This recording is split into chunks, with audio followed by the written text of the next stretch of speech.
Ánimo, ánimo. El día de hoy vamos a informar al pueblo de México sobre las medidas que se están llevando a cabo para enfrentar el coronavirus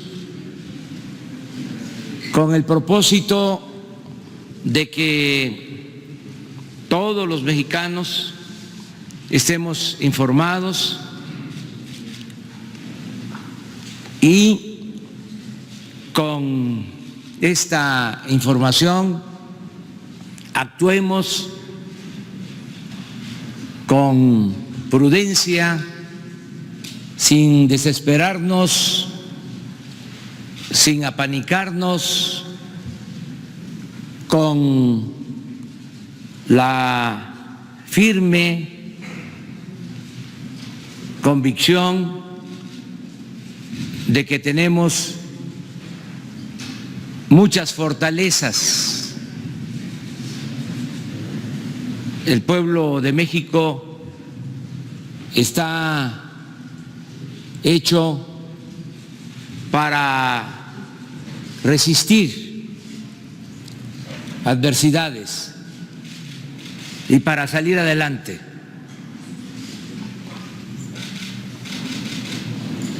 Voy yo, al final de esta exposición, a hacer un recuento de esas fortalezas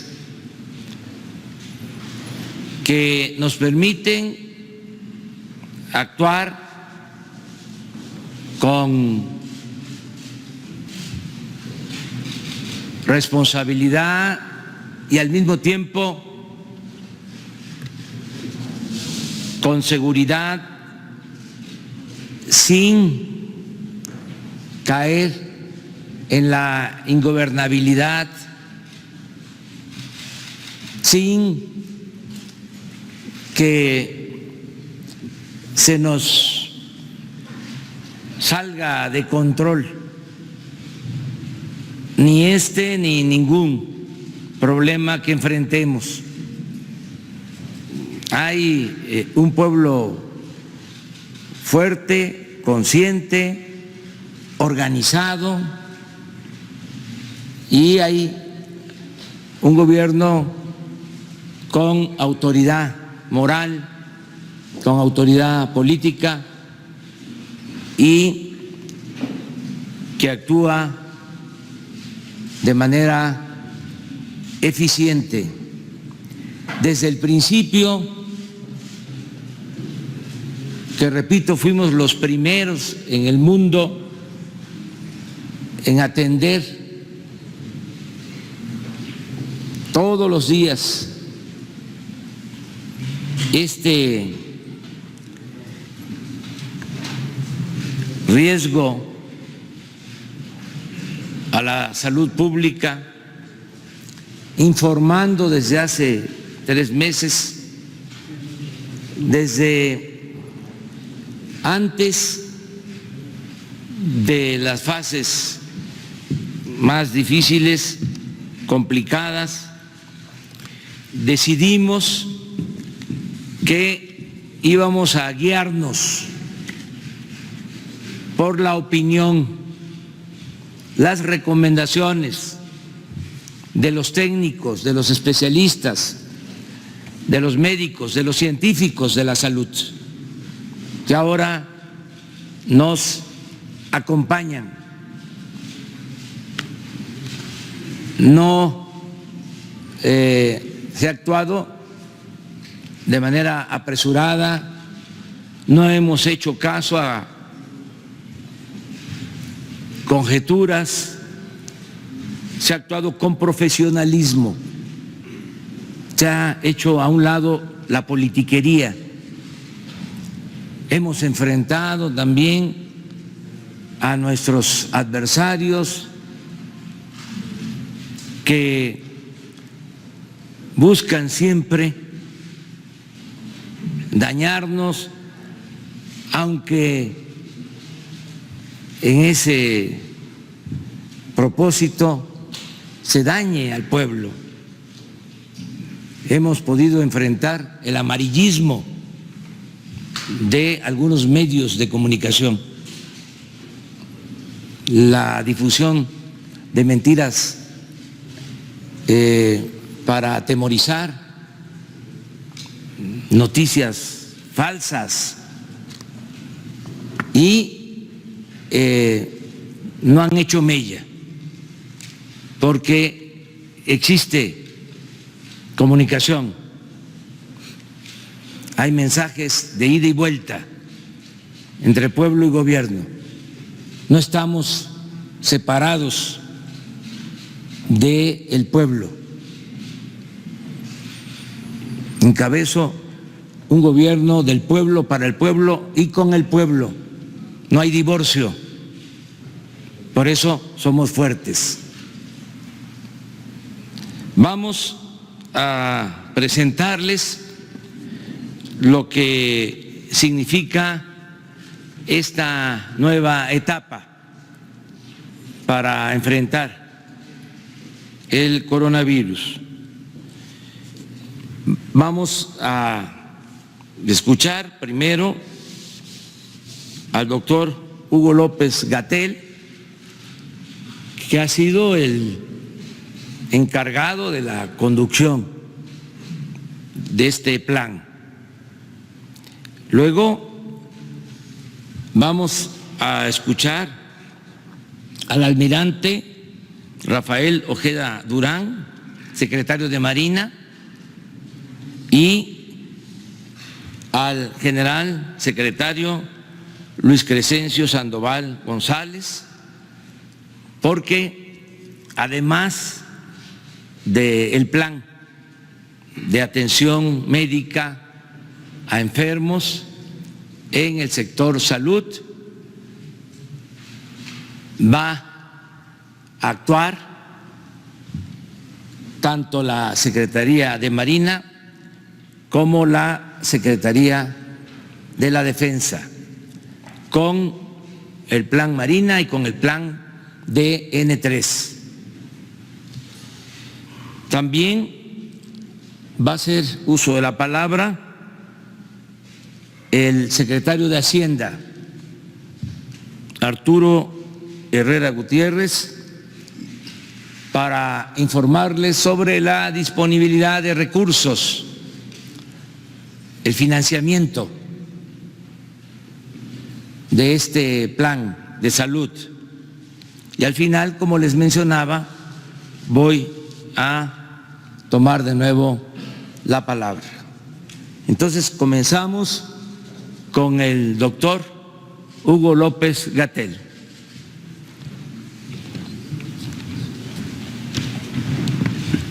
Con mucho gusto, señor presidente. Secretarios, funcionarios, compañeros, señoras y señores, muy buenos días, ciudadanía en general de nuestro país. Voy a compartir con ustedes información que hasta el momento ya ha sido presentada en varias ocasiones y que hemos ido comentando todos y cada uno de los días sobre la evolución de esta epidemia en el mundo desde que empezamos a informar hace más de 2 meses. También voy a detallar la situación actual en México hasta el corte más reciente de información, para posteriormente centrarme en las características principales que vivimos en este momento, el enorme momento de oportunidad y la preparación para las siguientes fases. Empiezo primero presentándoles, como en algún momento se solicitó, al equipo de científicos y científicas que han estado involucrados en el proceso de reflexión técnica.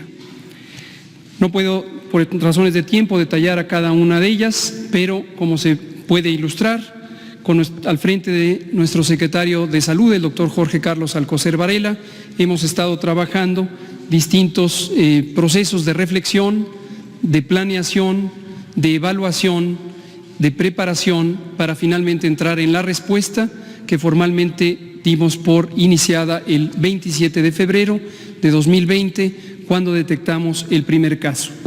Cuando llegamos a ese punto nos encontrábamos cómodamente preparados por un proceso que había iniciado desde el 3 de enero y que se había disparado porque el 31 de diciembre de 2019 nuestros sistemas de monitoreo y alertamiento temprano nos habían permitido identificar la ocurrencia de un pequeño brote de 44 casos de neumonía en Wuhan, China.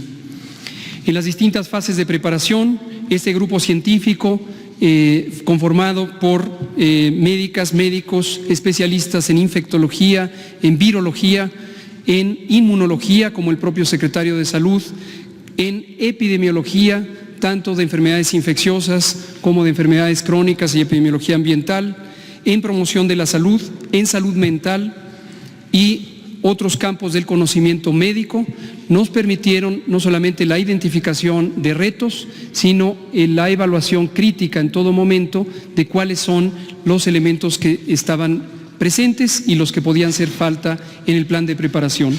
Como consecuencia de ello, pudimos construir un repertorio muy amplio de documentos guía, de lineamientos técnicos que se sintetizan o convergen en 3 documentos fundamentales: el lineamiento de vigilancia epidemiológica y diagnóstico por laboratorio, que ha tenido ya 5 revisiones de acuerdo al proceso de evolución de esta epidemia; el lineamiento de atención médica para todos los niveles de atención y la guía de los procesos de control de infecciones, que aplica no solamente para el ámbito concreto de salud, sino para todos los espacios públicos y privados que pueden existir en el país.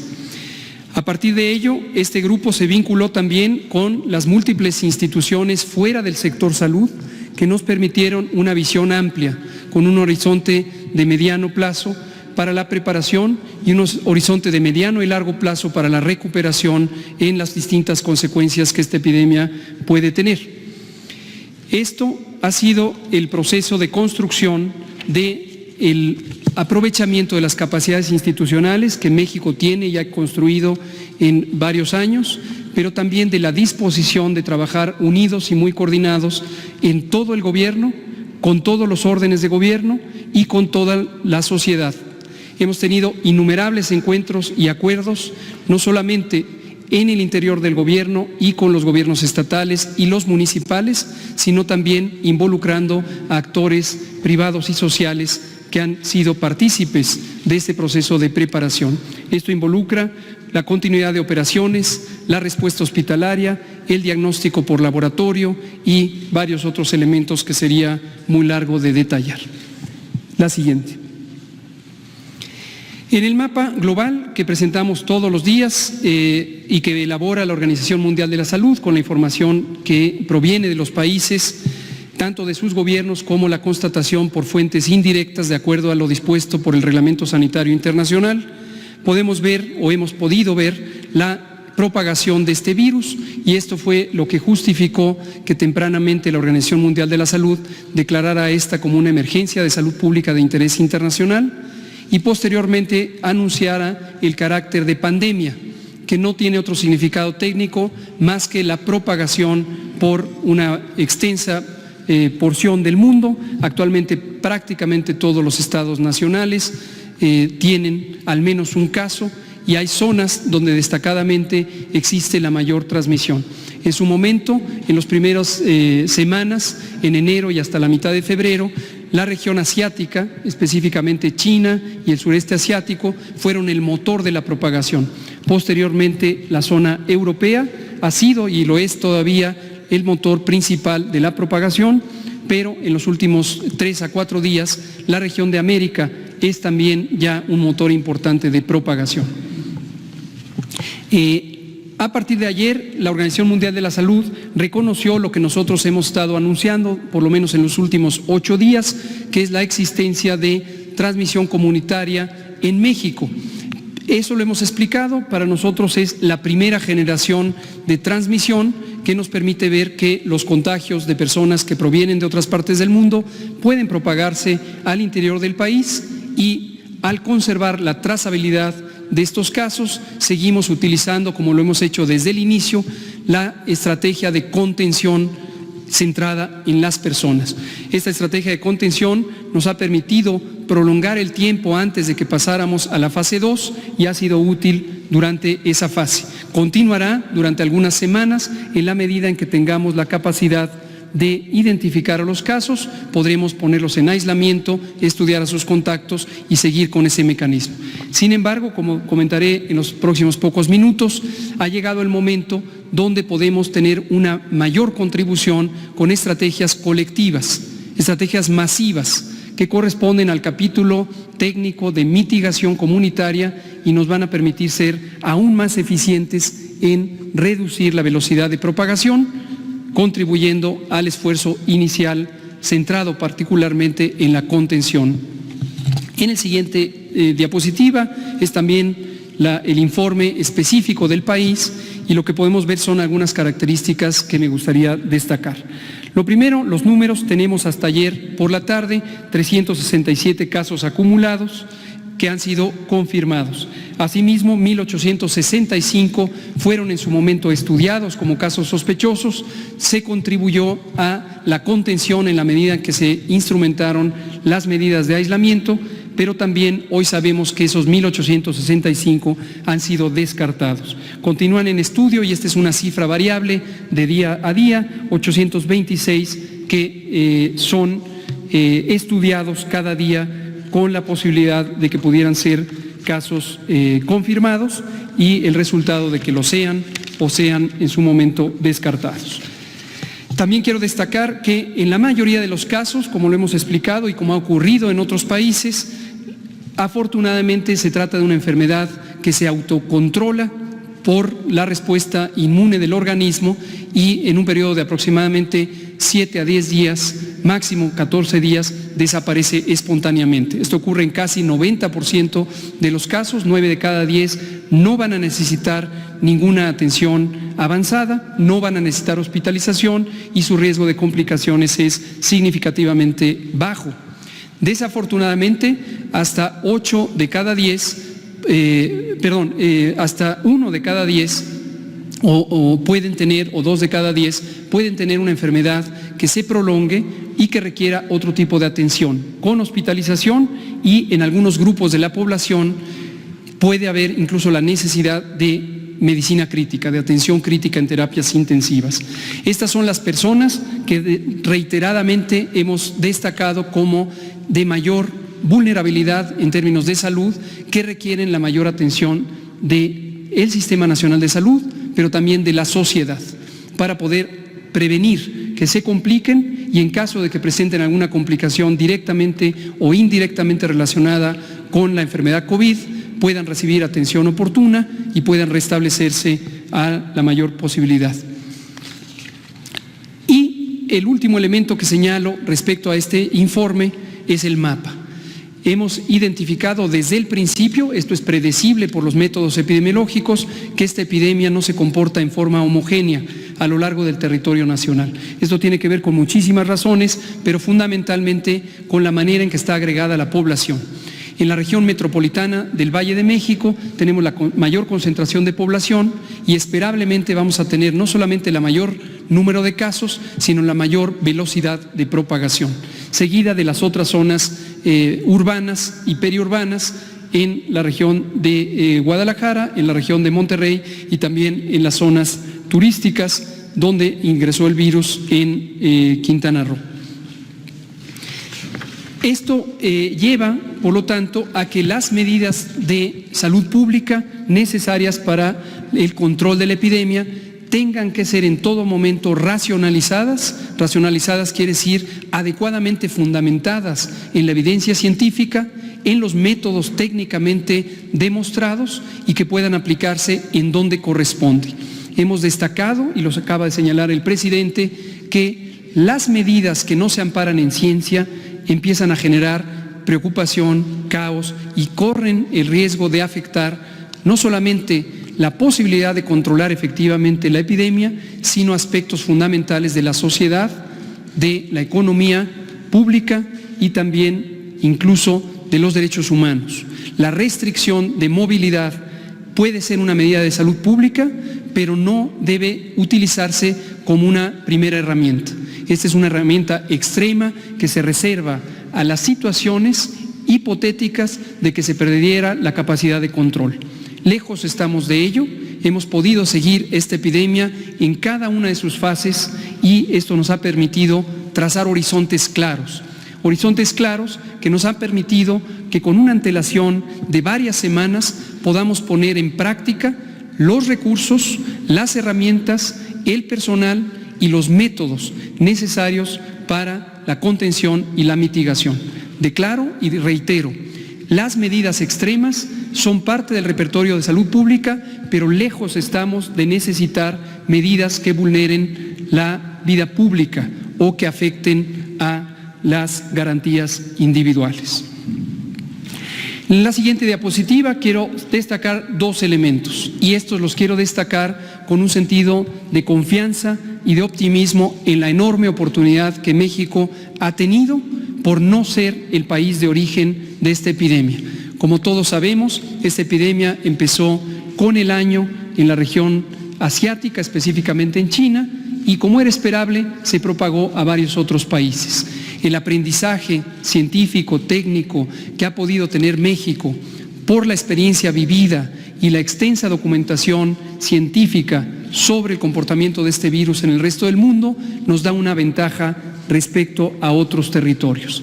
Y la ventaja es poder programar adecuadamente el momento de cambio de las distintas fases y de las medidas de salud pública.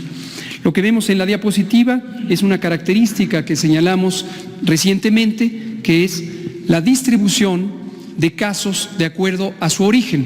Tenemos que 80% de los casos han venido del exterior, ya sea por connacionales que viajaron o por ciudadanos de otras nacionalidades que llegaron a México. Sin embargo, hasta casi el 20% son casos que derivan de este proceso de importación y son los contagios directos por personas que viajaron hacia personas que no han viajado. Y lo que tenemos como una señal muy temprana es la existencia de casos en donde no existe un antecedente de contacto ni con personas que viajaron y se infectaron, ni con alguien en el territorio nacional.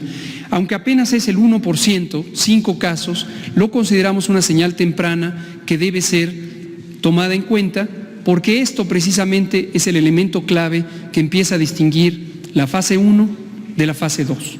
Esta característica, no el número de casos, esta característica, la pérdida de trazabilidad de los contagios. Y este dato, este elemento es crucial porque define también donde se empieza a agotar la utilidad de las medidas de contención centradas en los casos y la necesidad de anticipar las medidas poblacionales de mitigación. Ahora, en la siguiente diapositiva, y esto me gustaría también que lo tengan muy en cuenta, por eso lo hemos querido explicar cuando solamente era un elemento teórico, un elemento de proyección científica, a cuando empezó a ser un elemento de datos reales. En la gráfica lo que se muestran son curvas epidémicas de algunos de los países que al momento han sido más afectados: España, Italia, Francia, Alemania y Estados Unidos de América. Lo que vemos en todos esos países es lo que se puede esperar de una epidemia de rápida propagación. Es decir, durante un periodo que aproximadamente es de 30 días en promedio, tenemos una transmisión francamente lenta. A partir del primer caso empieza a contarse este periodo y hasta durante 30 días se va encontrando que la suma de casos, pero particularmente los casos que se agregan cada día, se cuentan en menos de decenas, en muy pocos casos. Hasta que se llega a un punto que técnicamente le llamamos punto de inflexión, pero que gráficamente, visualmente, todas y todos lo podemos identificar como este punto en donde se dobla la curva epidémica. La curva epidémica es la representación de los casos diarios que se pueden documentar. Se puede ver en todos esos países y en cualquier otro país del mundo que se llega a ese punto importante de inflexión. Finalmente, en la parte baja de la diapositiva, apenas visible, está una línea de puntos gruesos que corresponde a lo que está ocurriendo en México. Todavía no hemos llegado al punto de inflexión.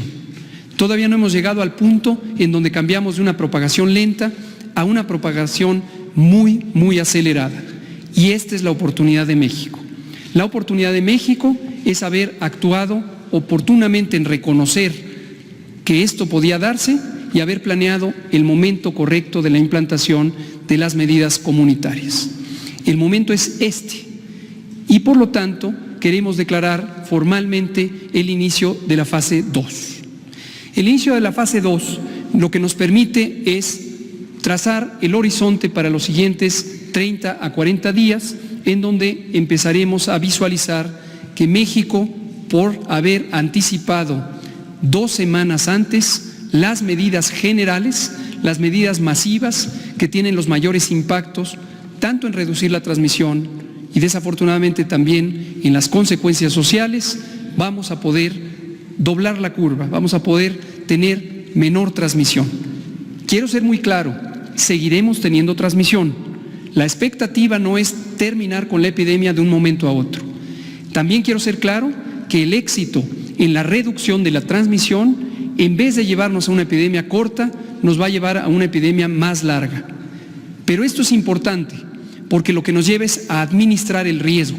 Administrar el riesgo, en términos llanos, lo que quiere decir es lograr tener que cada día haya menos casos de los que se pueden atender en la infraestructura de salud del Sistema Nacional de Salud de México. Y por eso es importante que estas medidas de mitigación comunitaria sean tomadas en cuenta. Destaco que en términos de mortalidad, mientras que muy triste y desafortunadamente algunos países ya tienen decenas, centenas o millares, nosotros apenas tenemos 4 muy desafortunadas, pero solo 4 muertes. Italia tiene 5.476 muertes, en España han muerto 1.720 personas, en Francia las defunciones ya se suman en 674, mientras que en Estados Unidos hay 407 decesos atribuibles a COVID. Y por su parte Alemania tiene ya casi 100, tiene 94 personas fallecidas relacionadas con la epidemia. México tiene 4. México encuentra, por lo tanto, el área de oportunidad, la aprovecha y la usa con base en ciencia y con base en los métodos de la salud pública. Vamos a ver qué elementos se definen formalmente a partir del día de hoy y en términos de su soporte legal. En la siguiente diapositiva lo que vemos es a la personaje clave que nos ha permitido comunicar a toda la ciudadanía, a toda la población, adultos, jóvenes, niños, adultos mayores, qué vamos a hacer. La personaje es Susana Distancia. Susana Distancia lo que nos permite es trazar un círculo, un radio de más de 1.5 metros, que es la distancia necesaria para evitar el contagio en forma individual. Si nos mantenemos en una sana distancia, vamos a poder alejarnos de la fuente de propagación que es la vía respiratoria de aquellas personas infectadas. Esto lo podemos hacer y lo debemos hacer en forma individual, quedándonos en casa, manteniéndonos a sana distancia. Pero también tenemos la Jornada Nacional de Sana Distancia. En la siguiente diapositiva resumimos las intervenciones masivas que la sociedad puede y debe tener para lograr la reducción de la transmisión de este virus. En primer lugar, proteger y cuidar a las personas adultas mayores y otros grupos de mayor riesgo. Como ya hemos dicho, las personas mayores a 65 años tienen un riesgo cada vez más grande conforme tienen mayor edad para complicarse o incluso para morir. Hay que estar muy al pendiente, no solamente ellas mismas, sino también su familia, su comunidad, la sociedad en su conjunto y desde luego el gobierno.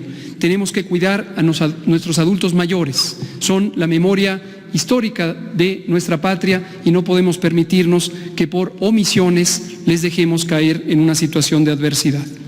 Lo segundo es suspender las clases en todo el sistema educativo nacional, esto ya desde ayer, 23 de marzo y hasta el 19 de abril. Aprovechando las 2 semanas de vacaciones ya programadas, agregamos otras 2 y tenemos un mes completo de sana distancia en todo el sistema educativo nacional. Asimismo, hemos definido suspender temporalmente, por las mismas fechas, eventos y reuniones de concentración de 100 personas o más. Hemos puesto un límite razonablemente bajo para este límite crítico de concentración. Todas las reuniones privadas, públicas, sociales o gubernamentales deben ser evitadas durante todo ese mes para que se reduzca la propagación. Este es un mecanismo efectivo de prevención para quienes participarían en esas reuniones, pero también para toda la colectividad. Asimismo, suspender temporalmente actividades laborales. ¿Pero cuáles? Aquellas que impliquen la movilización de personas de sus domicilios al trabajo y de regreso, o que estén llevando a la movilización en el espacio público. Esto en todos los sectores de la sociedad, el público, el privado y el social. Ahora, aquí es muy importante. Las instituciones, las organizaciones privadas y sociales no pueden parar, porque de ellas dependemos todos y todas en este país. La producción de alimentos, la logística básica, los servicios dependen de todas estas organizaciones. Entonces, conjuntamente con esta medida de suspender las actividades laborales que impliquen la movilización o reunión de personas, se ha solicitado que todas las organizaciones, dependencias y entidades pongan en práctica sus planes de continuidad de operaciones para garantizar el funcionamiento y el logro de la misión fundamental de ellas, y además los derechos tanto de los trabajadores y las trabajadoras como de las personas usuarias de sus servicios. Por último, pero no menos importante, continuar en una acción más intensiva y dedicada las distintas medidas de higiene básica, higiene pública e higiene individual. El lavado continuo de manos con agua y jabón, y si no hay agua y jabón, con sustancias antisépticas. El proteger el estornudo tapando nariz y boca con el antebrazo. Achú. Y también que quien esté con síntomas se quede en casa, se quede en casa toda persona que pudiera tener síntomas y que no tenga riesgo de complicarse, que es la gran mayoría, que se quede en casa por 15 días para que no transmita a otros. Ahora bien, enfatizamos, si se es un adulto mayor, una mujer embarazada o una persona con enfermedades crónicas, en particular diabetes, hipertensión, obesidad y enfermedad pulmonar o cardíaca, así como enfermedad renal o cualquier causa de supresión del sistema inmune, no esperar. Hay que acudir a evaluación médica para prevenir las complicaciones. Por último, y anticipándonos a la siguiente fase, que también vendrá, que es la fase 3, en donde pudiera existir transmisión generalizada, es la fase en donde nuestro Sistema Nacional de Salud va a tener retos importantes. Pero esos retos se pueden solventar si el sistema está organizado, si el sistema mantiene alta la moral. Y aquí quiero aprovechar para agradecer a nombre de todas y todos el dedicado trabajo de todo el personal de salud. Médicas, médicos, enfermeras, enfermeros, psicólogas, psicólogos, el personal de apoyo, trabajadoras sociales, todo el personal que representa el Sistema Nacional de Salud. Es una comunidad valiente, es una comunidad heroica que ha solventado muchísimas adversidades en el día a día y también en etapas críticas como esta. La solidaridad, el compromiso, la responsabilidad profesional de todo el personal de salud en este momento es fundamental. No podemos entrar en ninguna clase de discordia o en alguna clase de distanciamiento emocional y distanciamiento de comunicación. Todo el Sistema Nacional de Salud tiene que estar presto y atento para responder a este reto. ¿Cuánto tenemos en infraestructura? Tenemos lo que se ve en esta diapositiva, tenemos una capacidad sólida, tenemos una capacidad amplia, organizándonos de una manera solidaria y generosa entre todas las instituciones del sector salud, las dependencias civiles y militares, podemos tener una capacidad suficiente.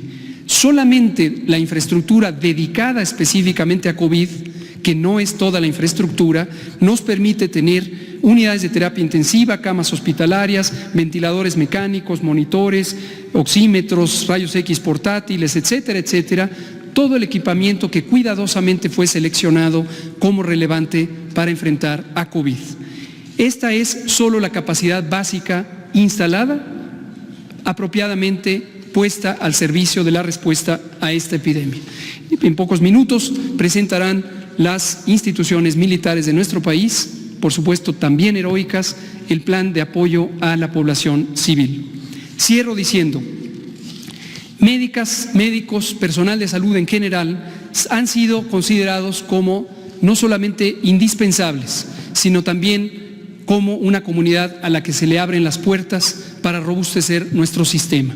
Desde que se estableció el Instituto de Salud para el Bienestar, se estableció una convocatoria para contratar a personal de salud general y especializado. Hoy reiteramos que la convocatoria sigue abierta.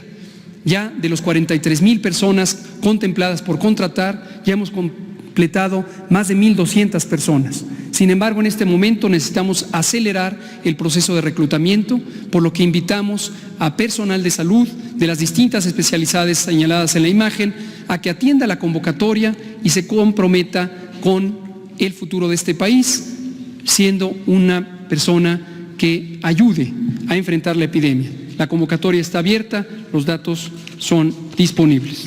Termino diciendo, la unidad de propósito, la unidad nacional en términos de la respuesta de un problema complejo nos va a robustecer, no solamente para lograr solventarlo, sino para encontrar que las mejores capacidades del país están en su gente, están en su corazón, están en su cerebro, están en todos nosotros. Por ahora nos distanciamos, por ahora establecemos una sana distancia, pero es física, no es moral, no es emocional y no es, por supuesto, en la solidaridad del pueblo.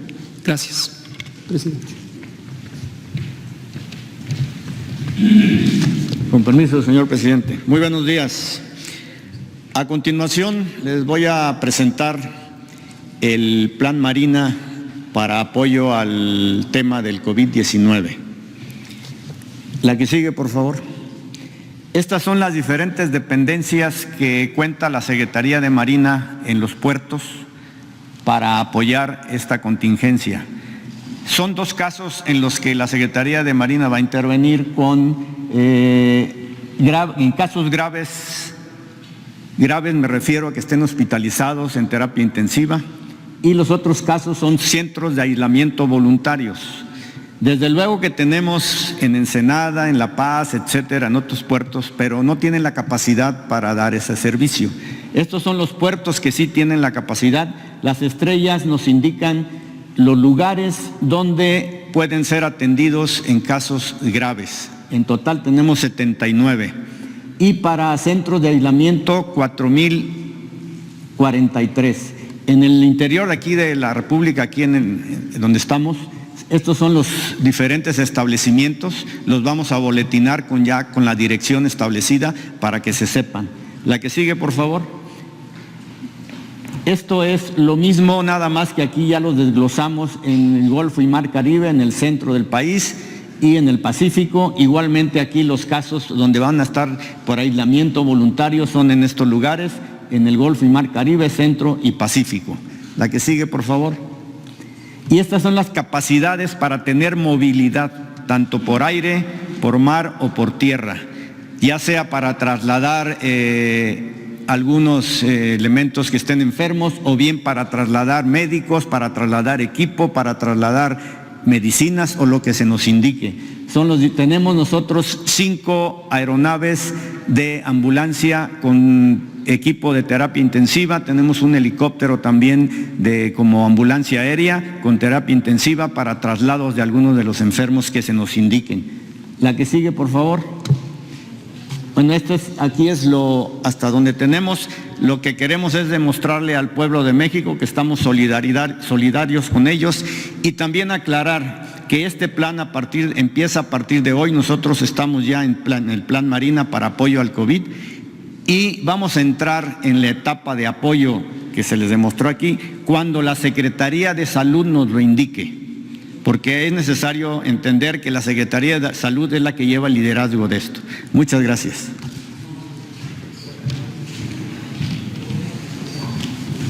Con permiso, señor presidente. Por favor, la lámina. La que sigue, por favor.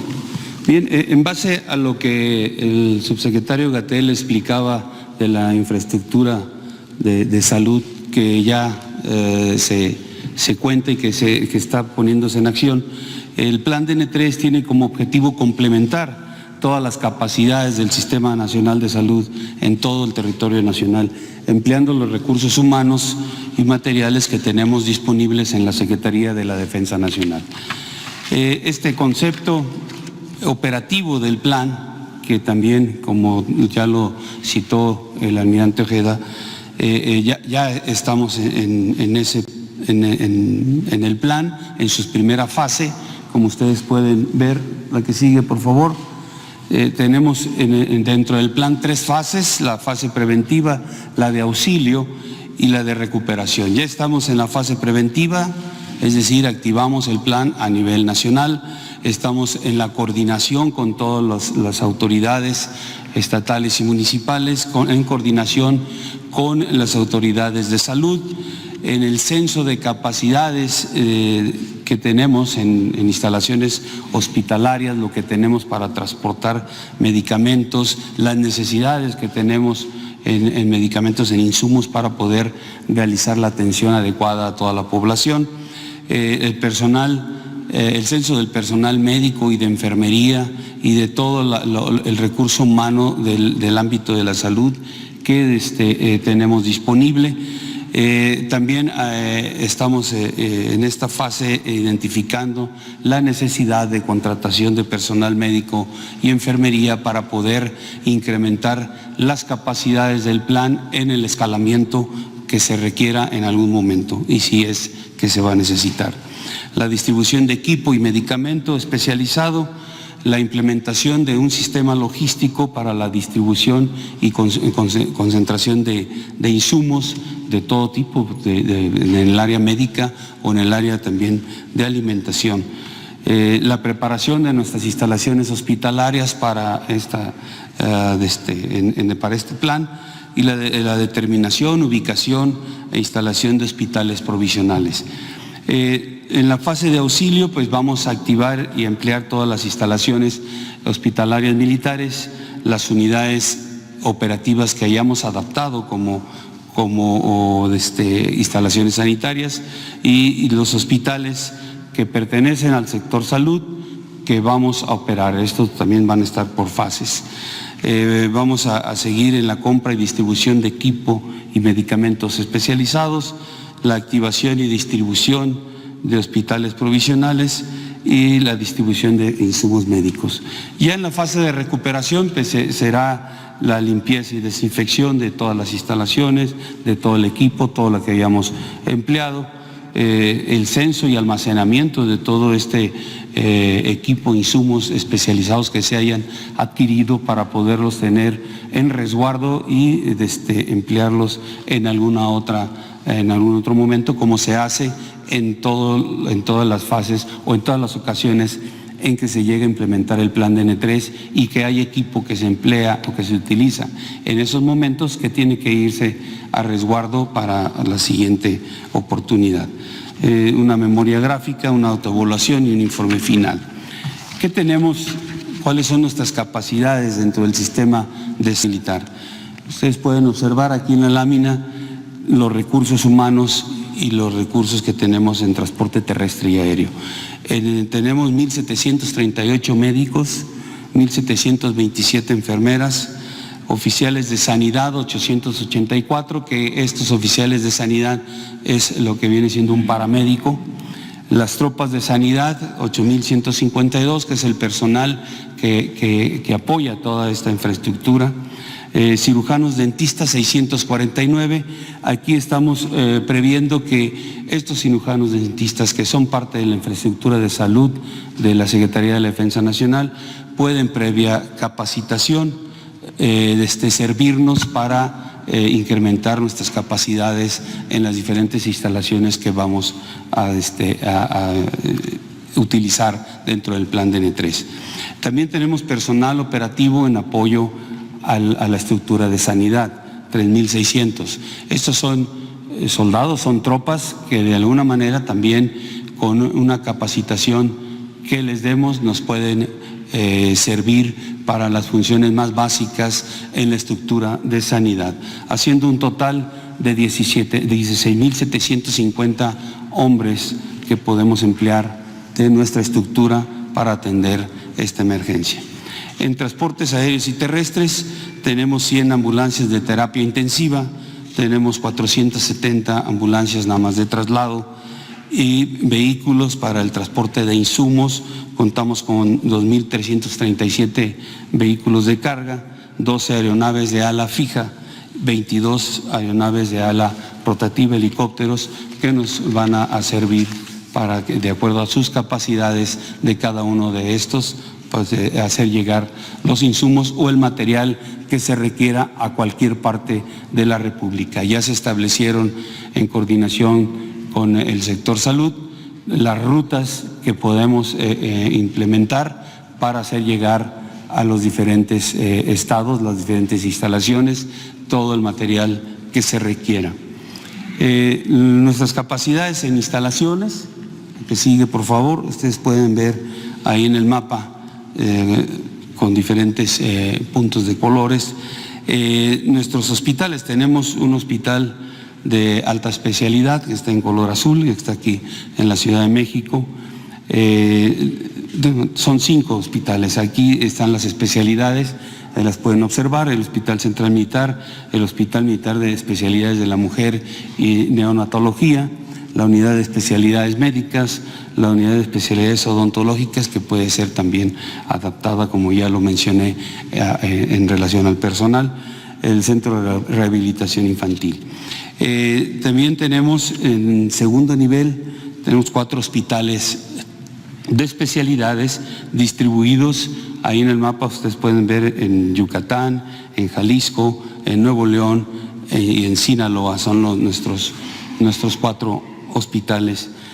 También hospitales de región que están también distribuidos en los diferentes estados, aquí casi en todos o dentro de nuestra delimitación territorial. Tenemos 12 regiones militares que abarcan varios estados, de 2 o 3 estados, y ahí es donde están ubicados estos hospitales para atender regionalmente alguna necesidad, y estos están considerados dentro de esta aplicación del plan DN3.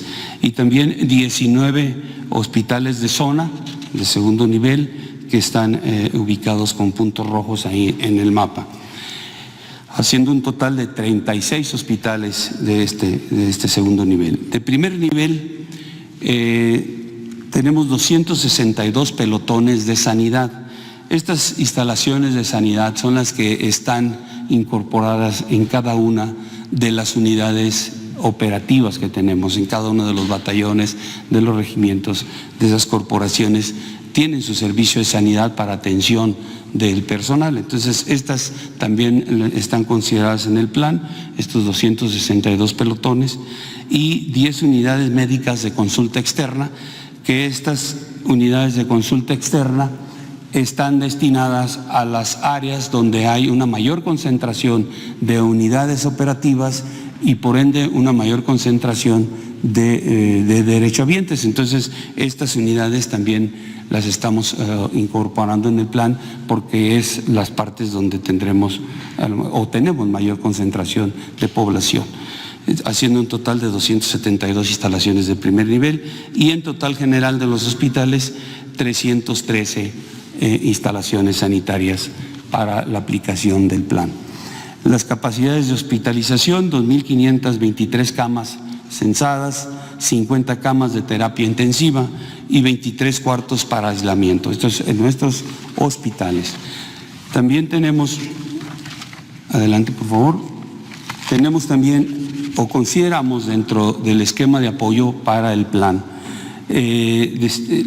camas de terapia intensiva y de hospitalización para el personal, para la gente que en algún momento, en base a las capacidades que tiene el sector salud y que en su momento pudiesen llegar a rebasarse, se hizo un cálculo y en base en eso estamos estableciendo este esquema de apoyo.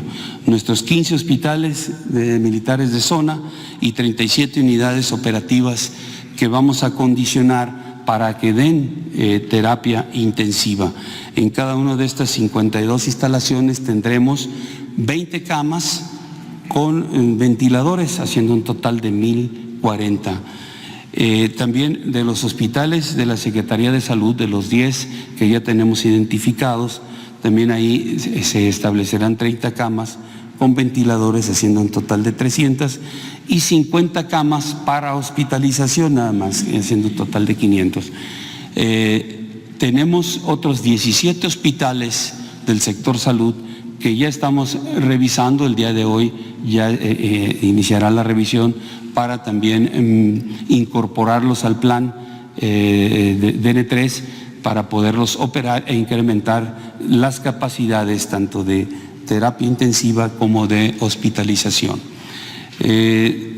Adicionalmente, de estas unidades operativas vamos a acondicionar 41 para hospitalización con 30 camas cada una, que ahí tenemos el total 1,230, y el total general de camas, tanto de terapia intensiva y de hospitalización, serán 3,070 camas.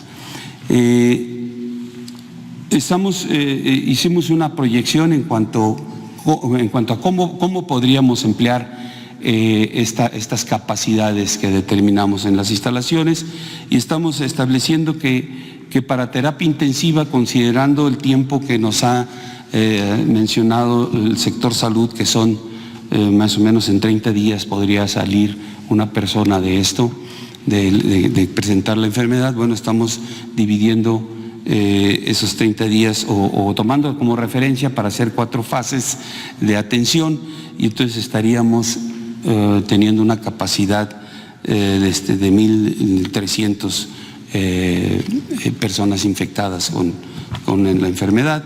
Y en hospitalización hicimos lo mismo, considerando 15 días que pudiera salir de su proceso, y también aproximadamente 1,700 personas en 5 fases. La que sigue, por favor. Aquí son necesidades de la Secretaría de la Defensa para hacer operativa la infraestructura. A pesar de que tenemos una cantidad importante de recursos, ya se los cité, más de 16,750 hombres, necesitamos estos 3,694 personas más, especialistas de la salud, para poder atender todo lo que vamos a escalar de nuestras instalaciones. Ahí tenemos médicos cirujanos, enfermeras y personal que se dedique a la limpieza de estas instalaciones. Entonces, es una gran cantidad que ya empezamos a hacer difusión para para contratación de todo este personal que nos apoyará en la aplicación del plan DN3. Finalmente, un resumen de lo que sería la aplicación del plan DN3. Ahí tenemos en personal militar con el que ya contamos, con el que existe, el personal profesional de la salud por contratar, haciendo un total para la aplicación del plan de 20,444 hombres. En instalaciones hospitalarias, para terapia intensiva 62, para hospitalización 41, y haciendo la proyección que les mencionaba yo en base al tiempo que deben de estar en terapia intensiva o hospitalizados, tendremos una capacidad de 14,060 personas beneficiadas. Y medios de transporte, pues 34 aeronaves, 2,337 vehículos terrestres, con un total de 2,371. El compromiso que normalmente se tiene de las Fuerzas Armadas, y más en la aplicación de este plan de DN3, pues es dar la seguridad, proporcionar el bienestar al pueblo de México. Siempre nuestro personal se mantiene en una capacitación constante para aplicar este plan DN3 y siempre dispuesto a servir a nuestra nación en casos como que se puede dar una emergencia, y que podemos emplear todos los recursos que la nación nos ha dado para nuestra operación en beneficio de nuestro país. Muchas gracias.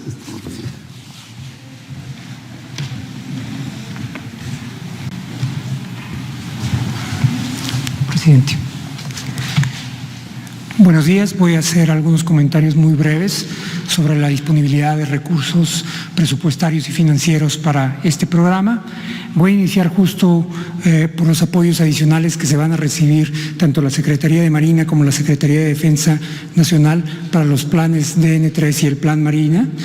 Como acaba de mencionar el general secretario, el general Sandoval, había ya recursos en las secretarías, pero se quieren recursos incrementales. En total dotamos ya desde el día de ayer de 4.500 millones de pesos adicionales, alrededor de 4.000 millones de pesos que fueron a la Secretaría de la Defensa Nacional y cerca de 500 millones de pesos a la Secretaría de Marina. Quiero ahora referirme a los recursos con los que se ha venido fondeando los programas de salud en los estados. A la fecha, a través del INSABI, hemos transferido cerca de 15.300 millones de pesos a los estados para el periodo enero-marzo. Dada la coyuntura, vamos a adelantar los recursos que correspondían a abril-junio. Así es que en los próximos días vamos a hacer una transferencia de 10.000 millones de pesos adicionales para finales de este mes. En esta misma semana se habrán transferido a los estados una totalidad de 25.000 millones de pesos. Eso sin contar alrededor de 4.500 millones de pesos que el propio INSABI está destinando para la compra de medicinas y suministros médicos. Finalmente, quiero, para poner en contexto estas cifras, hacer referencia a los recursos presupuestarios y financieros con los que cuenta el Estado mexicano en materia de salud. La Secretaría de Salud para el ejercicio fiscal 2020 cuenta con 128.8 millones de pesos, de los cuales a la fecha ha ejercido 25.6 millones de pesos, es decir, un avance del 20%. Obviamente estamos esperando que la utilización de estos recursos se va a ir incrementando. Para finales de este mes, con relación a las transferencias que ya había señalado, se espera que esté alrededor del 29%. El Instituto Mexicano del Seguro Social cuenta con un presupuesto aprobado para este ejercicio fiscal de 825.000 millones de pesos y el ISSSTE de 349.4 millones de pesos. Finalmente, se hizo en un transitorio, en el transitorio de la Ley General de Salud, se incorporó ese transitorio para que los 40.000 millones de pesos del Fondo de Salud para el Bienestar pudieran destinarse a fines como esos. El INSABI los tiene ya a su disposición. Este fondo tiene la suficiente flexibilidad para permitir reaccionar en emergencias como estas. Muchísimas gracias.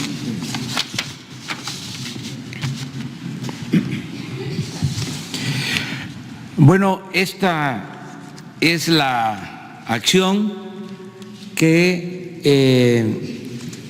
se va a llevar a cabo a partir de hoy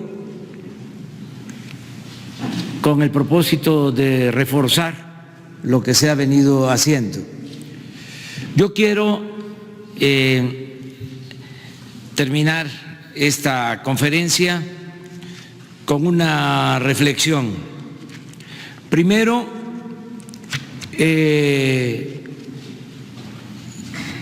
sostener que más que la capacidad hospitalaria, lo importante es que podamos curarnos y cuidarnos los mexicanos en nuestros hogares. Tenemos, y esta es una gran fortaleza, algo que nos distingue con relación a otros países del mundo. Nosotros tenemos mucha fortaleza por la solidaridad, la fraternidad de nuestras familias. La familia en México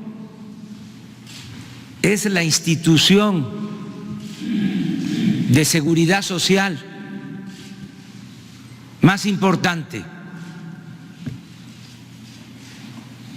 Que no tengamos duda de eso. Lo tengo analizado, comprobado. A diferencia, con todo respeto, a otros países, nosotros vivimos en comunión y practicamos en nuestras familias la solidaridad, la fraternidad. Si le va mal a un miembro de la familia, acuden en su apoyo a otros. Eso nos ha protegido siempre. Repito, es una gran institución. Eso se va ahora a poner a prueba. Y hago un llamado para que cuidemos en nuestras familias a los adultos mayores. Ya lo hacemos, pero ahora debemos de aplicarnos más. Es un hecho, es conocido que sobre todo las hijas cuidan a los padres. Los hombres podemos ser más desprendidos, pero las hijas están siempre pendientes de sus madres, de sus padres.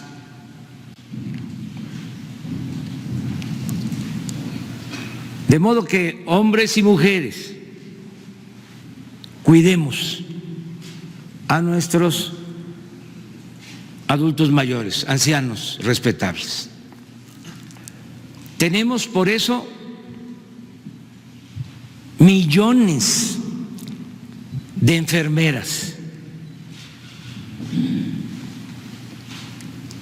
Les pido, con todo respeto, con cariño,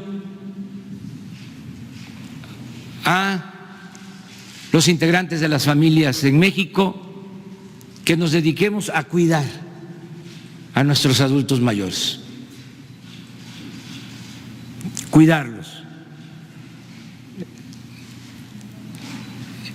que va a significar guardar distancia, que los nietos manden solo el abrazo, el saludo, con respeto, que no se acerquen, que se procure que tengan buena alimentación. Buena alimentación significa comer sano.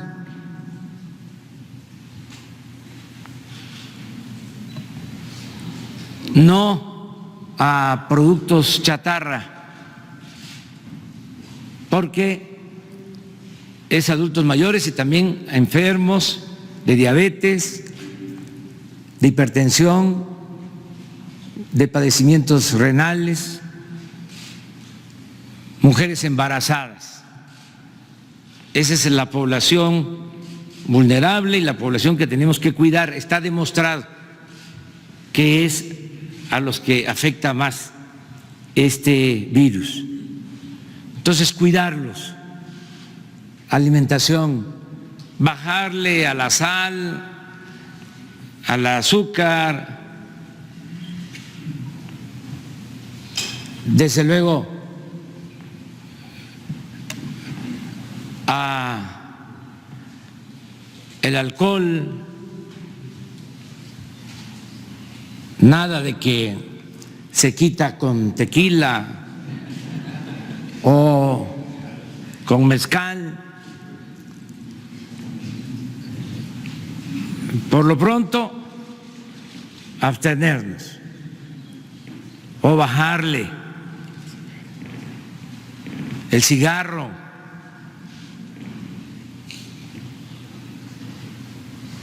Portarnos bien, hacer caso a las recomendaciones y hacer caso a quienes van a estar cuidando a los adultos mayores.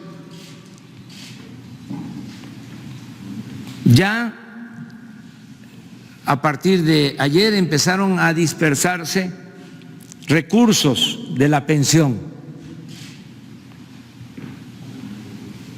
Se les están enviando a más de 8 millones de adultos mayores 42,000 millones de pesos. Los que tienen su cuenta, ya desde ayer están los depósitos. Y ya en esta semana empieza la entrega con brigadas a los que reciben su apoyo en efectivo. Nos están ayudando los servidores de la nación y otros trabajadores de los programas de bienestar para que les lleguen los recursos. El día de hoy también voy a firmar un decreto para que tanto en el sector público como en el sector privado se otorgue permiso a los adultos mayores para que puedan estar en sus casas. Permisos con goce de sueldo y con todas las prestaciones, independientemente del decreto. Ya estoy recibiendo muestras de solidaridad de empresarios. Me mandó a decir el ingeniero Carlos Slim que se compromete a no despedir a ningún trabajador de sus empresas. Solicito a todos los empresarios que se solidaricen, que puedan irse a sus casas los adultos mayores, los que tengan problemas, repito, de diabetes, de hipertensión, que tengan padecimientos renales, mujeres embarazadas, que se cuiden a sus casas. Pero quiero repetir, a cuidar a los adultos mayores en nuestras casas. La familia que se organice para cuidar a los adultos mayores, mujeres y hombres que tengan el tratamiento que merecen todo el tiempo y más ahora, que se las atienda como lo sabemos hacer los mexicanos, con mucho cariño, con mucho amor a nuestros seres queridos. También decirle al pueblo de México que frente a la crisis económica tenemos fortalezas. Tenemos fortaleza porque tomamos la decisión desde que llegamos al gobierno de no permitir la corrupción. Y eso nos ha dado posibilidad de tener ahorros. Todo lo que antes iba por el caño de la corrupción lo tenemos en caja. Lo tenemos en la Secretaría de Hacienda. ¿Qué tenemos? Tenemos fondos extras para usar de alrededor de 400,000 millones de pesos.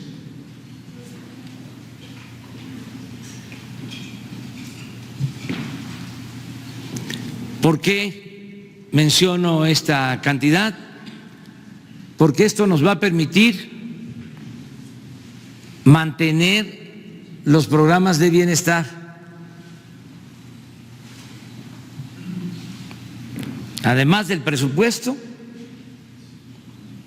porque la recaudación ha sido buena. Ayer les decía yo, en lo que va del año con relación al año pasado, tenemos una recaudación del 7%, superior a lo obtenido el año pasado. Son como 45,000 millones de pesos. O sea, tenemos el presupuesto sin déficit y 400,000 millones adicionales. Esto nos permite mantener todos los programas de bienestar, todos. Nos permite tener recursos para enfrentar la caída de los precios del petróleo, al mismo tiempo que tomamos la decisión de bajar el precio de las gasolinas.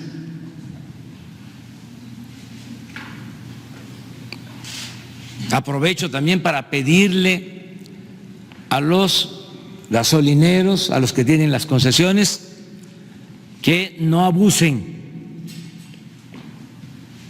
que la gasolina no puede costar más de 17 pesos por litro.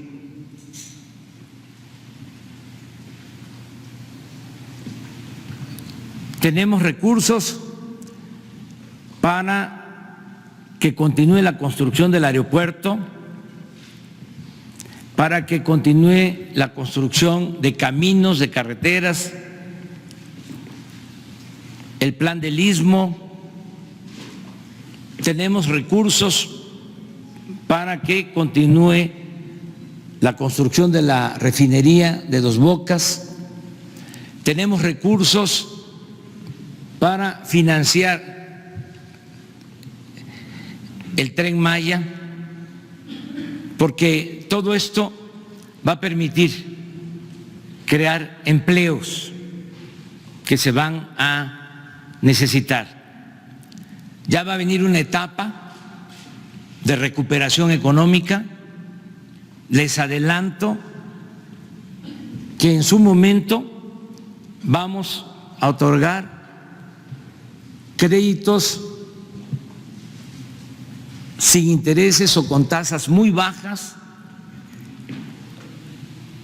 a 1 millón de pequeños negocios.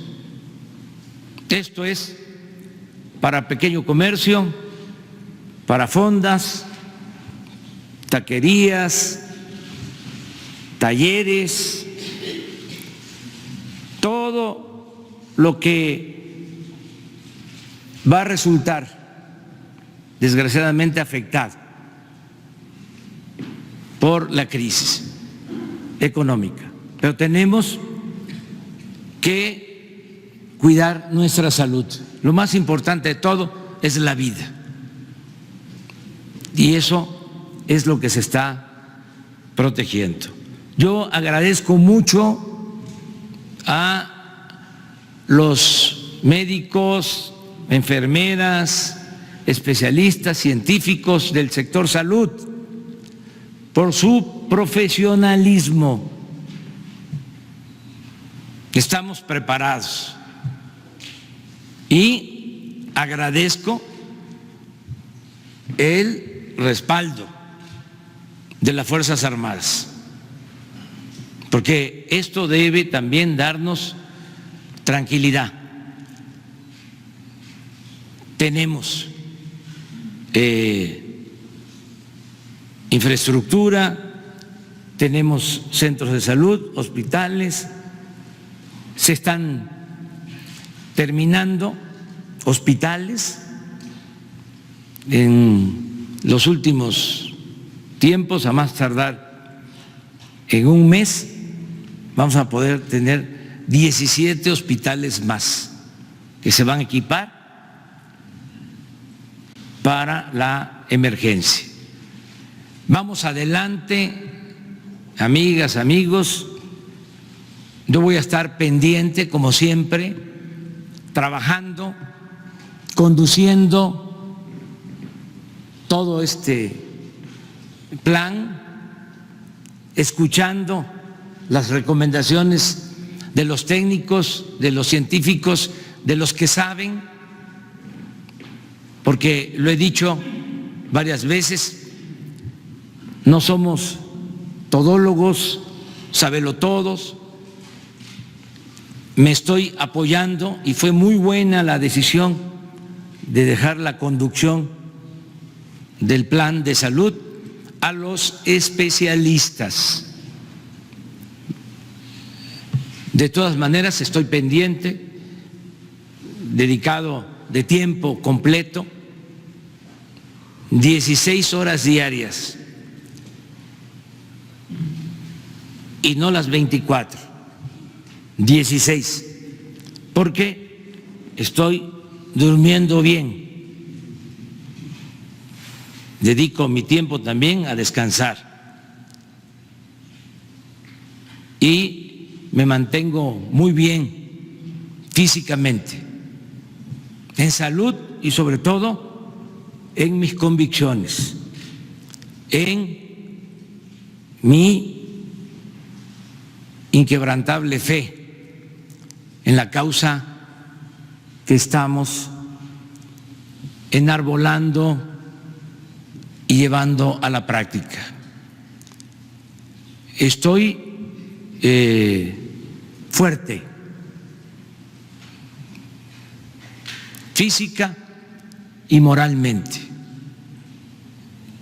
y además seguros todos, y seguro el gobierno de que vamos a salir adelante por la fortaleza de nuestro pueblo. El pueblo de México es mucha pieza, está preparado para enfrentar cualquier adversidad. ¡Que viva México! ¡Que viva México! ¡Que viva México! ¡Viva México!